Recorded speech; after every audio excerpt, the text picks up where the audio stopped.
بسم الله الرحمن الرحيم قل إن كنتم تحبون الله فاتبعوني يحببكم الله ويغفر لكم ذنوبكم والله غفور رحيم. زما قابل قدر مسلمانانو ورونو،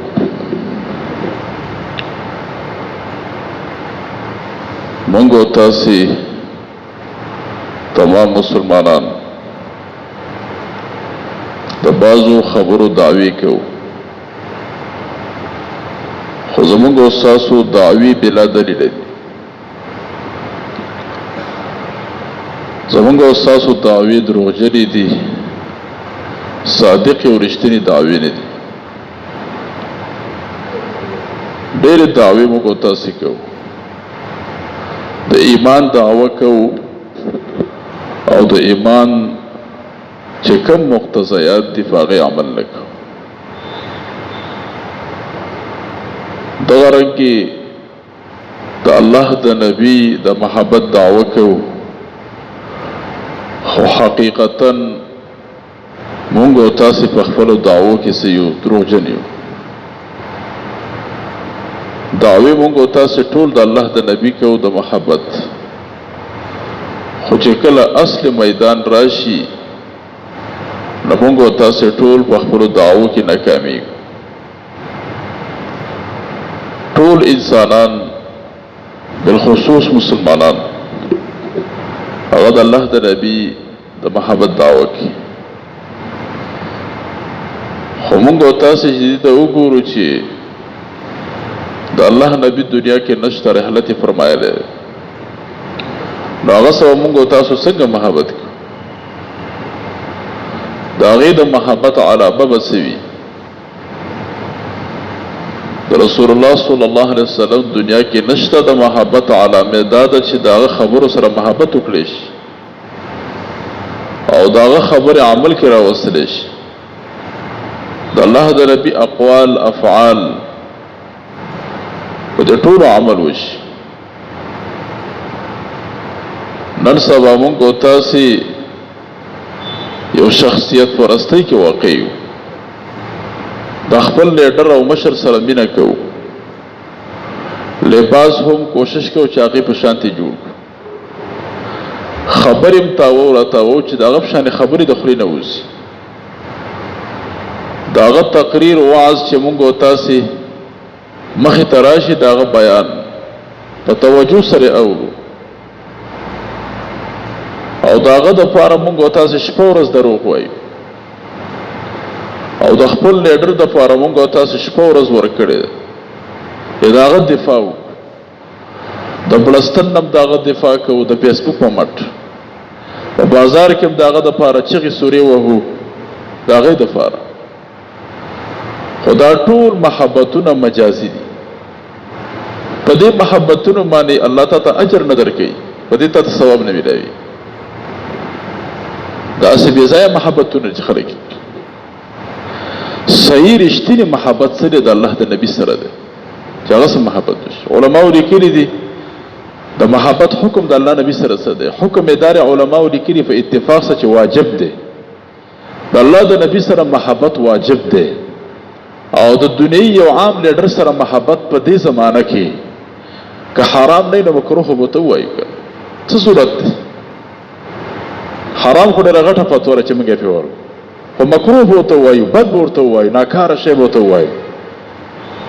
نو موږ او تاسې خپل هغه قیمتي قوتونه را اخلو په غلط ځای کې استعمالوو. محبت علماو لیکلي دي. یو کتاب د موږ سره شعب الایمان، یو خو د امام بیهقي دی، هغه نه دی، دا بل یو دی، څلور جلده کې هغه کې لیکلي دي وی حبک الشی یعمی ویصم. وی محبت ستا د یو شي سره دا سړی ړندوي او سړی کڼوي، ړندول او کڼول بلا د دې لیکلي چې دا حدیث حسن دی او پلانکیو ته حسن ویلی دی.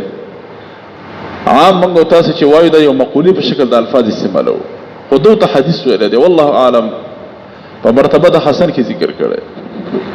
نو دې د لاندې لیکلي دی د عالم وی وګوره دا زړه چې دا یو وي، زړه چې القلب واحد زړه وي، وی کله چې زړه کې د دنیا محبت ونوځي یا د بل چا محبت پکې ونوځي نو د بل چا محبت ته پکې ځای نه ملاوي. لکه د دنیا محبت یا د دنیايي او لډر سره محبت کې نو د الله نبی محبت پکې به نه ځي. نو موږ تاسو له پکار ده چې د خیسته زړه د الله د نبی په محبت باندې ډک او د الله د نبی د محبت پته په اصل میدان کې بیلې. هغه به ان شاء الله رښتو به په اقوالو د صحابه کې راشي، په افعالو د صحابه کې. او د الله د نبی سره محبت واجب دی او د نورو خلکو سره محبت ښه نه دی. د دنیا سره محبت د زړه مینه ساتل ښه کار نه دی. د دنیايي او لډر سره محبت نو د دې خبرو سره محبت کارو سره محبت نه، محبت به صرف د الله سره کې، د الله د نبی سره کې. د دې محبت مطالبه زموستانه شوی. نو موږ تاسو قیمتي استعدادونه را اخلو په غلط ځای کې استعمالو. نو چې کله د سړي د چا سره محبت او مینه وي نو هغه به د خپل محبوب تابعداري کوي. موږ تاسو یو مجازي عشق کې اخته شو نو د خپل محبوب هر عادت موږ تاسو خوشاله نو محبوب چې خوشاله موږ تاسو خوشاله، چې خفه موږ تاسو خفه. نن سبا چې تاسو موږ تاسو نظر واچو دا عاملان چې څومره دي، تعویزګر کوټګر دا خلک دوی چې زموږ سره کېني موږ ته تفوس کوو څه قسم خلک ستا خواله راځي. نو دوی وایي زنانه ډېرې زیاتې راځي. زنانه موږ زنانه څه مطالبه لري؟ نو بعضې مطالبې خو دوی پټوي، خو یو مطالبه د زنانو دا وي وایي د پلانکي سړي سره زما مینه ده، هغه ټول زما خپل کا، زما خپل راوله، زما تابع کا، زما مسخر کا. د زنانه مطالبه ده یو پلانکي هلک سره محبت دی، هغه زما خپل ته راوله. د زنانه مطالبه وي زموږ نه دا ډېری. کومې زنانه چې شادي شدی واده کړي زنانه د هغې مطالبه څه خاوند راسره مینه نه کوي، محبت راسره نه کوي، زما د پلار قدر نه کوي، زما د ورور نه کوي.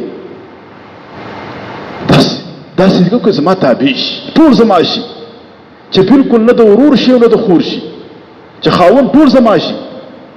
د ښځو مطالبه د شادي شده زنانه مطالبه ده. او عام چې کوم لونډان ځوانان چې کوم راځي ټول په دې عشق مجازي کې اخته دي. داسې یو تعویض راله وکړو، یو پودړه مې خوښه ده، څوک وایي څه مې خوښ دی، څوک وایي څه مې خوښ. نو موږ ورته اکثر وایو عاملانو ته چې خلکو داسې تاله څوک راغلي دي چې استاد یې داسې نسخه راته وښایه، داسې وظیفه راته وښایه، داسې تعویض راته وکړه چې د الله نبي سره محبت پیدا شي. وایي نه، وایي دا څوک موږ ته نه دي راغلي. په دې خبره ښه سوچ وکړئ. ګوره وایي داسې څوک موږ ته نه دي راغلي چې موږ ته ووایي چې داسې نسخه راته وښایه چې زما د الله نبي سره محبت پیدا شي، صحابه کرامو سره محبت پیدا شي، د الله سره مینه پیدا شي، د مونږ سره توجه، مونږ ته توجه پیدا شي، یعنی اعمال صالحات به توجه پیدا شي. وایي داسې څوک موږ ته نه راځي. استاد دا ته څه وایي؟ ټول د عشق مجازي کې ټول اخته دي، په ذریاتو کې اخته دي. څوک یې هلک مې خوښه ده، څوک یې جینۍ مې خوښه ده، څوک څه وایي، څوک څه وایي. او څوک وایي چې یاره چې داسې وظیفه راکړه چې دا ټوله دنیا زما شي، او یاره چې پلانکي وظیفه راکړه زوی مې په بینک کې منیجر شي، او پلانکي نوکري ورته میلاو شي. زمونږ استاسې ټول محبتونه، ټول استعدادونه، ټول قوتونه په فضولیاتو کې استعمالي. نو زړه چې دی یو دی، په دې کې محبت صرف د الله او رسول په ځای کا، نور محبتونه ته وواسه، نور محبتونه فضول دي. کته وایي چې د اولاد سره محبت ته و، د ښځې سره محبت ته و، دغه رنګې د پلار سره محبت، دا په خپل ځای دی. د باره کې صحیح حدیث دی، رسول الله فرمایلی دی لا یؤمن احدکم حتى اكون احب اليه من ولده ووالده والناس اجمعين. دا صحیح حدیث دی، په مختلفو الفاظو موږ ته رسېدلی دی. بعضو کې اهل شته، بعضو کې نشته، بعضو کې والد شته، بعضو کې نشته. لا ګورخه لا يؤمن احدكم، رسول الله فرمایلی دی په تاسو کې کامل مؤمن نشي جوړې دی، کامل مسلمان په تاسو کې یو کس نشي جوړې دی تر هغه پورې اكون احب الیه چې زه ته د هر څه محبوب شمه، حتی د زوینا د اولادنا، زوی کې بیا لورم داخله، د ټول اولاد پکې داخل دی، د خپل خزینه، د خپل پلار او مور نه، د ټول خلکونه، د ټول خلکونه ته محبوب جوړ نشم چې زه ته د ټول خلکونه محبوب جوړ شم، د سړی کامل مسلمان شو. او که د ټول خلکو ته محبوب نه یم، د سړی کمزوري مسلمان دی. که الله د پاره د نفي د کمال واخلي، د سړی کمزوري مسلمان. لا يؤمن احدكم، لا د پاره د نفي د کمال، کامل مؤمن نه دی په تاسو کې. او که الله د پاره د صحت او د عدم صحت واخلي، د مشکل